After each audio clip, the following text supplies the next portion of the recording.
জিয়াগঞ্জের ছোট্ট মানবিক উদ্যোগ আজ ছুঁয়ে ফেলেছে ৩৫ সপ্তাহের মাইল ফলক। শুরুটা ছিল মাত্র 10 থেকে 15 জনকে নিয়ে, আর আজ সেই সংখ্যা পেরিয়েছে 30-এর ঊর্ধ্বে। সপ্তাহের নির্দিষ্ট একটি দিন অর্থাৎ বৃহস্পতিবার নিয়ম করে আজিমগঞ্জ সিটি ও জংশন স্টেশনের অসহায় ভবঘুরে ও দুস্থ মানুষের হাতে খাবার তুলে দিচ্ছেন তারা। কেউ হয়তো দিনের শেষে এক মুঠো খাবার জোগাড় করে নেন, কিন্তু বাড়ির মতো ভালো মন্দ খাবার জোটে না তাদের সেই অনুভূতিটুকু পৌঁছে দিতেই এই উদ্যোগ, বলছেন সংগঠনের সদস্যরা। তাদের দাবি, এটি কোনো ক্লাব নয় কোনো ধর্মীয় সংগঠন। জাতি ধর্ম বর্ণের ঊর্ধ্বে উঠে শুধুই মানবতার টানেই এই পথ চলা। নমস্কার, আমি কাবেরী চন্দ্র সরকার, শিলিগুড়ি থেকে এসেছি আমার এই মহিলা টিম নিয়ে, যারা বিগত 11 বছর রানিং আমরা কাজ করছি। মেনলি আমরা দাহ সৎকার, মানে ডেড বডি ক্রিমিনেশন ওমেন্স টিম আমরা। তো সেইখানে দাঁড়িয়ে আমরা হিন্দু মুসলিম শিখ খ্রিস্টান যে কোনো ধর্মেরই দাহ সৎকার কাজটা করি, এটাই আমাদের প্রধান কাজ। তারপরে আরও 20-21টি উইংসে আমরা কাজ করি। তার মধ্যে যেমন রয়েছে দুস্থদের অন্ন বস্ত্র বাসস্থান, বাচ্চাদের এডুকেশন কালচারাল, তারপরে ধরুন মেয়েদেরকে বিভিন্নভাবে ওমেন্স এম্পাওয়ারমেন্ট এইগুলো দেখা, এবং শিক্ষাতে যারা মূল স্রোত থেকে বেরিয়ে গেছে তাদেরকে ব্যাক করে নিয়ে এসে তাদেরকে পড়াশোনা করানো। যেসব ছেলে মেয়েদেরকে বাবা মা ছেড়ে চলে যায়, ধরুন কাজে চলে গেল বা ছেড়েই চলে গেল, তাদেরকে নিয়ে এসে তাদেরকে মানুষ করা আমাদের কাছে রেখে, সেই সব কাজগুলো আমরা চালাচ্ছি। প্রধানত আমাদের মেন কাজ হচ্ছে দাহ সৎকার, যাদের কেউ নেই, মানে আনওয়ান্টেড বডি, মানে যাদের কেউ নেই, মানে পরিচয় নেই, পরিচয়হীন, যাদের লাবারিশ বডি যাকে বলা হয়, সেই বডিগুলোই প্রধানত করি। তারপরে ধরুন দেশ বিদেশে আমাদের মোটামুটি 19-20টা দেশের থেকেও অনেকে কার্গো করে প্লেনে করে পাঠায় বডি, যে তারা করতে চায় যে আমার মা মারা গেছে বা আমার বাবা আমার সন্তান, তাদেরকেও আমরা দাহ করে দিই। বা মুসলিম হলে তাদেরকে কবর নিয়ে যাই। এই রিসেন্ট 1 মাস আগেও একটা বাচ্চা 28 দিনের মারা গেল, মুসলিম ছিল বাচ্চাটা, তাদেরকে কারবালার মাঠে গিয়ে মানে করা, তার যে সার্টিফিকেট করা, মা বাবা না পারলে। এবং অনেকে ভালোবেসেও আমাদের দিয়ে কাজ করে, যেহেতু আমরা নিষ্ঠার সাথে করি। যে যে ধর্মের আছে, আমাদের কিন্তু কোনো ধর্মের বিভেদ নেই, কারণ সকল ধর্মকে নিয়ে আমাদের চলতে হবে। আমাদের পুরো যে ভারতবর্ষটা টোটালটা সব রকম ধর্মে মিলিত আমরা একটা সমন্বয়। তো এখানে কমল বলে যে ছেলেটি আছে, ওদের একটা টিম আছে ভাইদের, পুরো টিম এই যে লন্ডন যে মাঠ আমাদের এখানকার ওর টিম খুব ভালো কাজ করছে। ওদের সঙ্গে আমার মোটামুটি 2-3 বছরের সম্পর্ক, অনেক দিন আগে পরিচিতি। ওরা ডেকেছে যে দিদি আজকে একটা ভালো কর্মসূচি আছে, প্রায় 150 লোককে, মানে দুস্থ মানুষকে ওরা খাওয়া দাওয়া করাবে, পেট পুড়ে খাওয়ানো, তাতে তোমাদেরকে সামিল হতে হবে। আমরা এক ডাকে চলে এসেছি, কারণ ওরা আমাদের খুব প্রিয়। এখানে যতগুলো ভাই আছে সকলেই আমাদের কাছে প্রিয়। হ্যাঁ, আজও হতে হয়েছে, আজও হচ্ছি একদম প্রথম থেকে। কারণ দেখুন, হিন্দু বলেন আর মুসলিম বলেন আর খ্রিস্টান বলেন, মেয়েদের মানে আমাদের কবরে যেতে মানা, আমাদের শ্মশানে যেতে মানা এখনও, কিন্তু একচেটিয়া ছেলেরাই যায়। কিন্তু একটা কথা বলি, ছেলেরা তো ব্যস্ত, সবসময় তো ছেলেরা যেতে পারে না। আমরা কেন যায় না এটা বলি না। এবার কার মরা কোথায় পড়ে আছে, তারা যদি এগুলো করে বেড়ায় তাদের তো কাজটাও ক্ষতি, সবসময় তো পেরে ওঠেন না তারা। প্রত্যেকটা ছেলেরই তো জীবন, বাবা মা ভাই বোন আছে। এই কাজের জন্য পরিবার এবং প্রশাসনের দিক থেকে কিভাবে সাপোর্ট পেয়েছেন আপনারা? তা পরিবার থেকে আমি একদম বর্ণান বটা, মানে আমি 3-4 বছর বয়স থেকে মরা পড়াই, প্রায় ধরুন 40-41 বছর, আমি 3-4 বছর বয়স, এখন আমার নিয়ার 45 চলছে। আর 41 বছর রানিং আমার এই মরা পড়ানো। আর আমার মেয়েরাই যে দেখছেন পুরো টিম 11 বছর ধরে মরা পড়াই।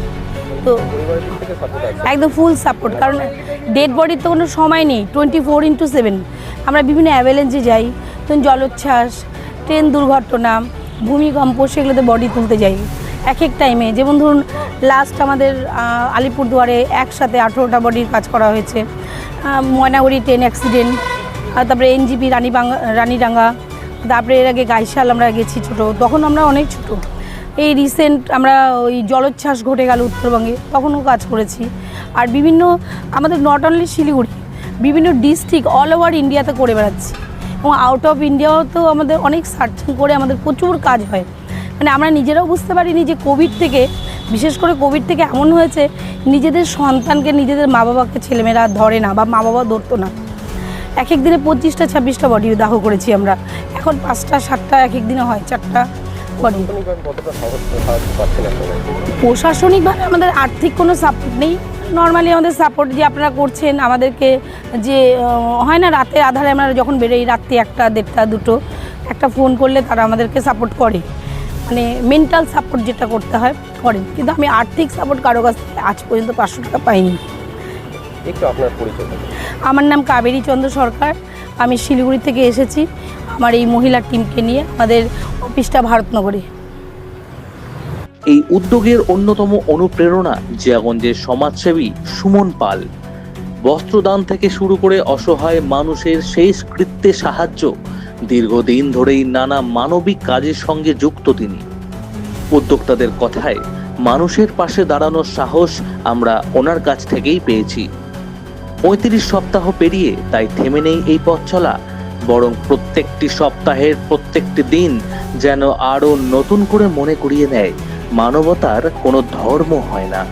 সেই মানবতার ডাকেই সুদূর শিলিগুড়ি থেকে জিয়াগঞ্জ এসে পৌঁছালেন এক মহিলা সংগঠন, যারা দীর্ঘ 11 বছর ধরে করে আসছেন সামাজিক নানান উল্লেখযোগ্য ভূমিকা পালন। তাদের মধ্যে সব থেকে মানব সমাজকে নাড়িয়ে তোলে যা, তা হলো পরিচয়হীন সব দেহ উদ্ধার করে ধর্ম নির্বিশেষে কৃতকার্য সম্পন্ন করা। রইল জিয়াগঞ্জ থেকে প্রশান্ত সাহার রিপোর্ট, বাংলা নিউজ।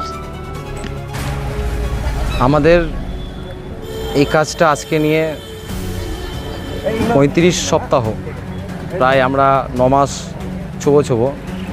তো আমরা যখন এই কাজটা শুরু করেছিলাম ঠিক তার আগের মুহূর্তে আমাদের একজন স্যার আছে, যিনি উনি বলেছিলেন অ্যাট ফার্স্ট যে তোমরা তো সব ধরনের কাজ করো, রক্তর দান থেকে, রক্তের যোগান থেকে, মুমূর্ষুর রোগীর প্রাণ বাঁচানো থেকে, কখনো বস্ত্রদান, কখনো কোথাও শ্রাদ্ধ, হয়তো সে রেলে কেটে মারা যাক, মৃত্যু হোক বা যাবতীয় এই ধরনের।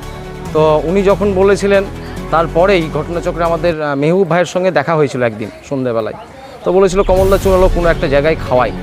তারপরে আমাদের যেন মনে হয়েছিল যে আমাদের যে স্টেশনগুলো রয়েছে সেগুলোর থেকে আমরা আজিমগঞ্জ সিটি এবং জংশনে একত্রিত মানুষ পাবো, এবং তারা দেখি যেন অতি অসহায়, কারোর হাত নেই, কারোর পা নেই, কারোর চোখ নেই, কেউ ভিক্ষুক, এবং যাযাবর থেকে গৃহহীন থেকে যাবতীয়।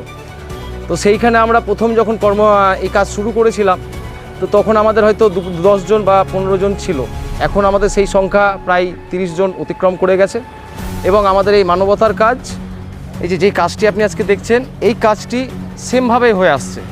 কোনো সপ্তাহে হয়তো মাছ, কোনো সপ্তাহে মাংস, কোনো সপ্তাহে ডিম এবং সঙ্গে একটা তরকারি। আমরা যেন আমাদের উদ্দেশ্য পেছনে যারা থাকে তারাও কোনো না কোনোভাবে কোনো কিছু খেয়ে থাকে। কিন্তু আমরা যে আপনি বলুন বা আমি বলুন, আমরা যে বাড়িতে একরকম একটা ভালো মন্দ খাই, যেটাকে আমরা চলতি ভাষায় ভালো মন্দ বলে থাকি, সেটা ডিম হোক বা মাছ হোক বা মাংস হোক, স্টেশনের মানুষগুলো কিন্তু দাদা সেইটা পায় না। আমাদের উদ্দেশ্য আমরা যেন সেই মানুষগুলোর পাশে সপ্তাহে একটা দিন যেন সেই পুষ্টির যোগানটা দিতে পারি। আমাদের এটা কোনো ক্লাব নয় বা কোনো ধার্মিক ব্যাপার নয়, আমরা জাতি, ধর্ম, বর্ণ নির্বিশেষে। কারণ আমরা কখনো যদি রক্তের যোগানে যাই, সেখানে আমরা ধার্মিক ব্যাপার বলতে পারি না। আমরা সর্বোপরি মানুষ। তাই আমরা আশা রাখি, আশাবাদী, এই ধরনের কাজে, মানবিক কাজে আরও মানুষ এগিয়ে আসুক, মানুষ জাগ্রত হোক, তবেই হয়তো আমাদের সমাজটা বদলাবে। আমার নাম কমল মণ্ডল, আমার বাড়ি জিয়াগঞ্জ। আর এই কাজটি যিনার মাধ্যমে শুরু হয়েছিল আমাদের দেবদূত মাসিহা, যাকে আমরা এক কথায় দেবদূত বলি, অনেকেই মাসিহা বলে, মানে সেকেন্ড গড উনি, মাননীয় সুমন পাল মহাশয়। কখনো বস্ত্রদানে, কখনো মৃত্যুর শবদাহের শেষকৃত্যের যে একটা পরম্পরা থাকে, সেইখানেও স্যার সহযোগিতা। কোনো প্রতিবন্ধীর হয়তো হুইল চেয়ারে প্রদানের দরকার, সেখানেও ওনার বিকল্প নেই। আমার চোখে দেখা দূরদৃষ্টিতে আমি দীর্ঘদিন ধরেই হয়তো এই খাবারের কাজটা আমরা করতাম না, তার আগে আমরা একাধিক কাজে জড়িত ছিলাম, কিন্তু মানে ওনার মতন মানুষ পাইনি।